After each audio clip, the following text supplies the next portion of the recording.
Kendrick is begging you to drop. The shenanigans is over. The bait and switch, the bluffer Olympics is done. Drop your fucking 4-year-old song that you could get demolished. What top 5 you smoking on, Kendrick? Thank God the nigga, yo, is this what Drake had to do to make y'all favorite rapper rap?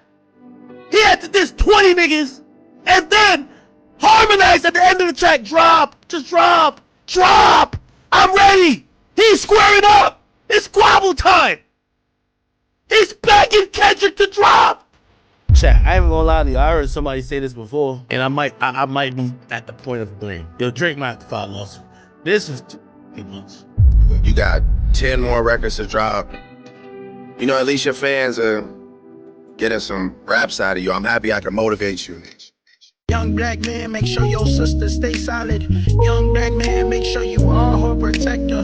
Young black man, make sure you black women shelter. Young black man, they gon' shoot you in the streets. Young black man, your life still matters to me. Back at you with another video. You already know how we come in. It's a sad day in hip-hop. It's a sad day in hip-hop for sure. We already know Drake's suing his own label. Drake is suing his own label for stream manipulation, I guess. Improperly inflating the streams of Kendrick Lamar's Not Like Us. We know that Drake has himself been accused of using bots. We know that if this lawsuit goes any further, that there is speculation that Drake could possibly himself be wrapped up into this bot and streaming type of situation. But also, I want to reiterate that this sounds extremely close to the type of rhetoric that Donald Trump used in the 2016 election.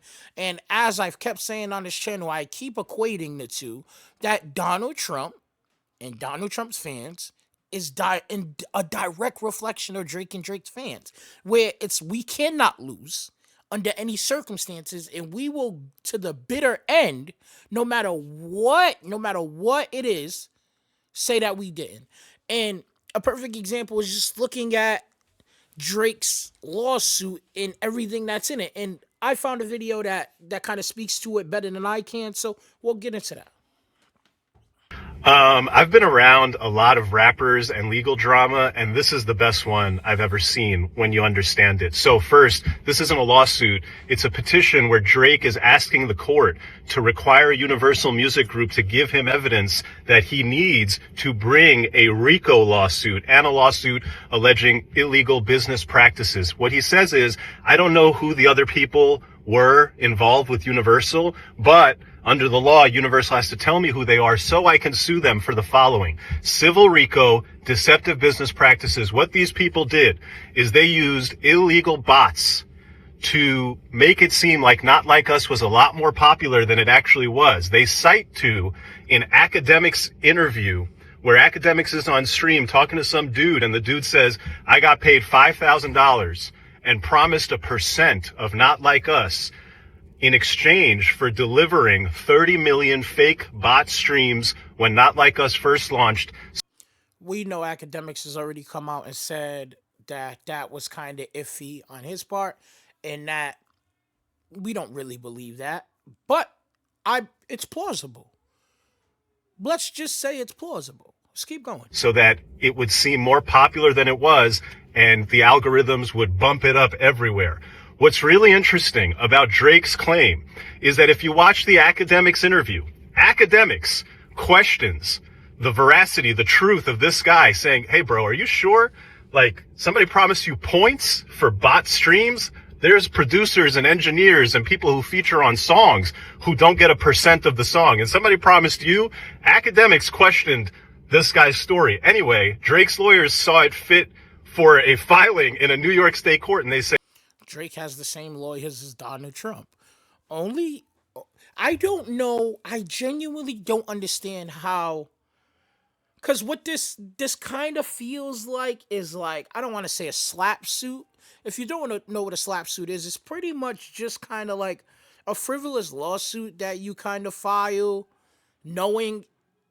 pretty much knowing there isn't really any evidence, but you file it just to kind of slow down the momentum of whatever you're kind of going for. Sometimes people use it to like shut people up. Sometimes people use it to drain people of their bank accounts, whatever it may be. I just don't get why any lawyer in their right mind would take a DJ Academics interview and a TikToker as enough enough evidence to say, okay, let's start moving in the right direction. I guess, I don't know. Say, look, this is some evidence of the bots. Then they say that Universal typically takes a cut in order for somebody like Spotify to put a Universal song on Spotify. And that in this case, Universal wanted Not Like Us to be more popular. And so they agreed to take a lower cut, and they gave it to Spotify on the low, cheaper. They paid radio for plays that, hey, Universal Music Group, in order to make Not Like Us artificially popular, paid people in radio.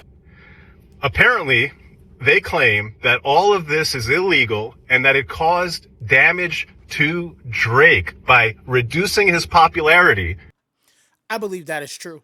I believe the practices that Drake is complaining about, he also benefited from. You don't go that long on the charts for that many consecutive months that he went, all of the records that he broke, all of the Spotify records. We have to assume a lot of this is manipulated. Now, as far as arguing that UMG was willing to take a smaller cut in the hopes that Spotify would push the song more, that sounds like business as usual. As an independent artist, do I think every stream I get, I make the same amount of money that Drake makes? No. I assume whatever the rates are, or whatever the payouts are for big artists like Drake and Kendrick Lamar and Kanye West and J. Cole, they're not the same for independent artists. We are not getting the same splits. We are not getting the same rate per stream. That is, if you want to live in a utopian society, it should be fair across the board, but that's just business as usual. I don't get why Drake goes this route. It does not make sense. It just doesn't. You talk about bots. Meek Mill also said when he was beefing with Drake that Drake had bots, that there were chat bots. Every time he went into his comment section, it was nothing but L's and all of this and all of that. I'm trying to figure out why he would go this route with it. Getting him less streams. They argue that streaming is a zero-sum game. Every time Not Like Us got streamed, it resulted in Drake not getting a stream because you necessarily can't get a stream if everybody's listening to something else on that day. And they have all these other wild allegations in there, including this idea that Universal is firing people who have loyalty to Drake. This sounds like Trump shit. I'm telling you, I've been making this comparison in most of my Drake videos. This is very, very... I wouldn't be surprised if Rudy Giuliani is running this lawsuit. I don't know. I don't think he could practice law anymore, but I wouldn't be surprised if Rudy Giuliani's running this lawsuit. This is so convoluted. This is such a reach that I cannot imagine why he's doing this. And preferring people who have loyalty to Kendrick, they also claim that Universal told Drake that, hey, none of this is our problem. Your problems are with Mr. Lamar. You should sue. Kendrick Lamar's last name, by the way, is Duckworth. They say your problems are with Mr. Duckworth. You should sue Mr. Duckworth. And if you sue Mr. Duckworth, maybe we'll jump in there with you. Because what do I think is happening here? First off, my mind is spinning because I can't imagine that you're relying on a source that Academics questioned, and that. But here's what I think is happening. I think you might have a situation where Drake realizes that Not Like Us and everything around that song and this battle has forever tarnished his earning ability and his ability to make that money. This is what I think is so significantly reduced that he's got to do everything he possibly can to get it back, even if that means filing these claims where you're out here. I would never file a claim like this if I were him, unless I guess there was that much money on the line. Because from a PR perspective, my gosh, what do we think, people? Does this play well or does this play poorly? Okay, That's the video. And here's my prediction, right? This is what I think is happening. I think Drake is trying to do the Kanye West maneuver, where he creates such a tumultuous situation with his label that his label drops him. I think contractually, Drake cannot do anything to get out of his contract unless it's on behalf of the label, kind of the way Kanye and Adidas is, right? So I don't think this really, like, the only way this makes sense to me is if Drake's kind of like, you know what, I'm done with this shit. Like, this is, I'm done with the beef, whatever. I would have to assume Drake no longer cares about the beef. I have to assume that Drake is trying to create a situation, and I don't think he thinks this is going to he's going to win this. What I do think he's going for is that he can pull enough evidence out of it to prove that his label is being malicious towards him, and that would void his contract. Because if we know Drake signed a $400 million contract, right? Now, based off Joe Budden, what Joe Budden said is that Drake has to drop 2 albums per year, and he seemingly has to be on tour continuously until the remainder of his contract. Drake can't just stop dropping music. He can't just go away. He has to create music contractually, right? So you can't just you can't just go away and fall off. You have to be on tour. So if you're not making music, you have to be going on tour. So contractually, he has to be doing something in the realm of music in order to fulfill his contractual needs, right? So I think, and this is my own speculation, that Drake is trying to create an atmosphere with his label that is so tumultuous and can prove some type of malicious intent that it will void his contract. And he can still keep the money that he had or that he got from the label and be out of that contract and maybe even take the independent route that Kendrick Lamar is going on. That's the only way this makes sense to me. I think in Retaliation, Drake's label, and we can't say his label, I think we're going to get every single reference track Drake has ever made.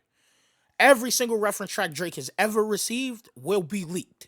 I think you don't get away with doing this or saying this about your label or going this route without some type of retaliation from the label. Now, who else would know? Like, if, let's just say hypothetically, Drake has never written, let's say he didn't write 90% of the songs.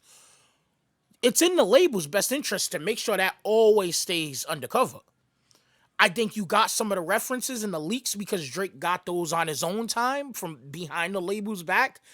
But I think the label would have a lot of those references. And I think what we will see in Retaliation, because no one's ever going to admit it, but I wouldn't be surprised if we start seeing leaks of Drake references popping up out of nowhere. Random Twitters that was made yesterday just releases a Drake reference track. Rory had made a little video, and I would like to get to that too. I have no dog in this fight. I like Kendrick's music. I like Drake's music. I also think both of them have used bots via UMG, whether they knew it or not.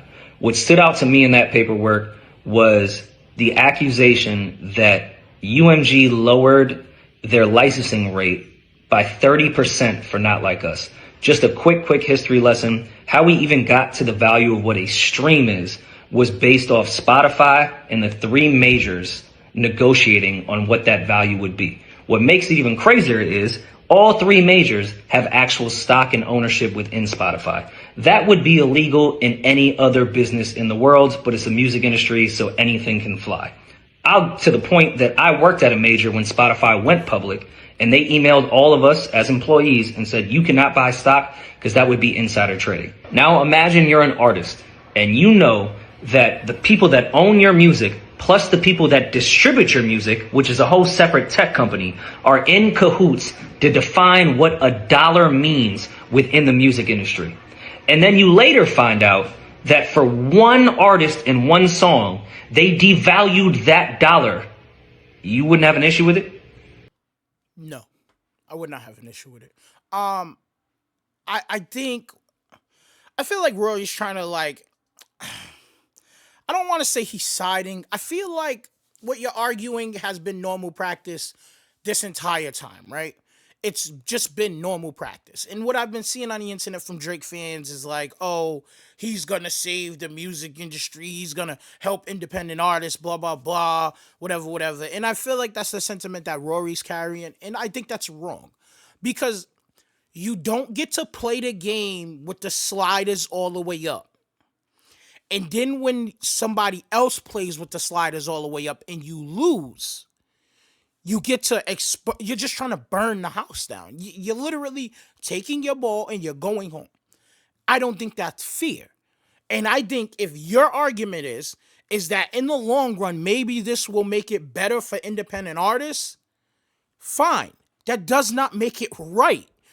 Even if in the long run, this helps the music industry, it doesn't mean the way he went about getting to it makes it right. If police go out and shoot 15 black men in the street, gone, and it creates such an uproar that it changes policing in America forever, that does not outweigh the lives lost in order to get here. There could be good. You could find good in a horrible situation. It does not justify the lives lost. And I think what Drake fans are trying to argue is that even though he went about it cowardly, even though he went about it in such a not like us way, if in the long run, some way or another, this changes how labels work, then Drake was right. No, you're still wrong.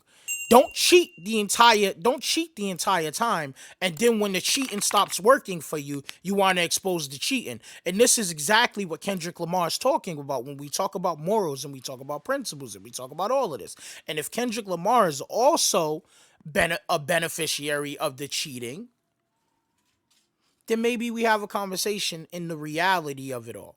But you don't get to take the ball home when you lose. And this video is long as hell. If you guys want me to make a part 2, kind of get into some of my conspiracies, some of my theories, y'all let me know in the comment section. With all of that being said, like, share, subscribe. Thank you guys. As always, I'm out.